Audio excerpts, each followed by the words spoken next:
Well, welcome to this week's show for Drawn to Whitetails. We got another good episode for you this week. We're going to go ahead and jump right into the action, but it's going to be Noah Hauser with his dad Tony filming him at he had an opportunity at a great 8-pointer that we've been tracking all summer long. So let's go ahead and jump into that show, and we'll finish it up at the end, showing you some tips of what we learned from this hunt. Noah Hauser with Drawn to Whitetails. It's September 12th. We're out here hunting. Behind us we have a soybean field, and in front of us there's a clover field, and we got the wood there, and then some tall grass where the bucks and stuff been bedding. There's been a cold front that's moved in today. It's supposed to get down in the 40s tonight. We're just hoping that the deer will move. We've seen a few nice bucks. Just hopefully we'll get one in. Not long after Noah and Tony had settled into the stand, a small buck and a few does worked their way into the clover, followed by a parade of bucks.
you listen closely, you can hear the vocalizations of the does and fawns, and for whatever reason, this triggers all the deer to move toward the bean field.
What an awesome hunt.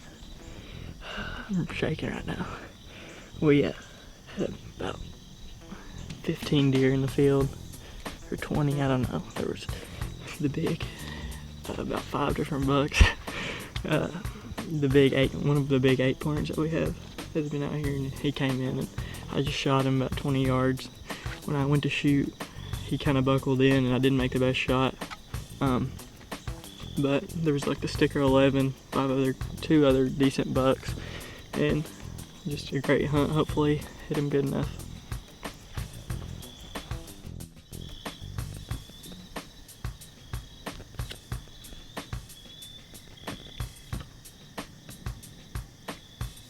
This week's show, Noah and I were hunting last Saturday afternoon.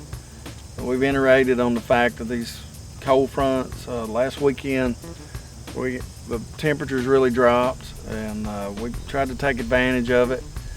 We were in the stand. Noah was shooting and I was filming. Drew and I put these camera traps out all summer long, trying to find out exactly where these bucks were coming out. And we had a north wind, and we set up on the corner of the bean field, and as you'll see, we had a clover plot, and the deer have been coming out in the clover actually, kind of staging a little bit and eating before they went out into the big ag fields, into the bean fields. So as you can see on the show, the deer come in, we kind of come to our left. Noah couldn't shoot because he was behind some limbs, some trees, and once the deer come on, Noah kind of rushed the shot a little bit and shot him high. We looked for the deer that night for just a little bit. We decided to back out. We went back to the house and reviewed the footage, and we decided it was a marginal shot. So we come back the next morning, had a lot of help. We looked for the deer for about 4 hours Sunday morning, and we couldn't find him. So Today we're going to put out some corn in a couple spots. We don't plan on hunting over it, but we want to set some cameras out, and we're hoping that the buck's still alive, and we can verify that by getting some pictures of him. Noah, what did you learn from what happened this week? Well, mostly I just learned that you need to make sure that whenever you're shooting at any deer, that you have a clear shot where you can make it penetrate, maybe hit double lung, heart, anything like that. You want to hit a good vital when you're shooting them. Like myself, like he said, I wasn't going to have a shot. If he would have took a few more steps, the camera was going to be in front of me and I wouldn't have had a shot at all. So I really should have waited and shouldn't have rushed the shot, but whenever I rushed it, shot a little high. So I guess you live and you learn. Yeah, he's younger, but it doesn't matter. We all feel that pressure whenever it's happening. And he had a great deer in front of him, and his window of opportunity for shooting that deer was it was closing pretty quick. So just a little bit of a rush on the shot, hit a little high, but we all think that this deer is still going to be around. And we had done the trail camera trap earlier this year, probably about 75, 100 yards from where he ended up shooting at him. And we're going to do that again. We're going to put the cameras back up with some corn in front of it. And we think this deer is still going to be alive and he's going to show up again. And we're just going to try to confirm that. And then hopefully we can get back to him either later in the year or whenever we can start getting him patterned again. So that's what we're going to do, and that's what we're showing you probably here right now on the camera. We hope you enjoyed this week's show. Great deer, great encounter, and hopefully we can close that deal with that deer later in the I always season. enjoy hunting with my kids, with Noah and my other son, and it was a great encounter. Yeah. As you can see on the video, those bucks come out and come right to us. You know, this has been their home range all summer. We haven't bothered them, we haven't pressured them, and you can see it paid off. And we chose not to hunt the opening weekend. Josh hit on this last week and Drew that it was in the 90s, and you know, just that cold front, man, just got them on their feet early, and we had an awesome hunt. I hope y'all enjoy the show. Yeah, pay attention to that coming into the next few months. When those fronts hit, things change. Hey, capitalize on it. Yeah, deer will be on their feet. Well, we hope you enjoyed this week's show. As we always say, the season never ends.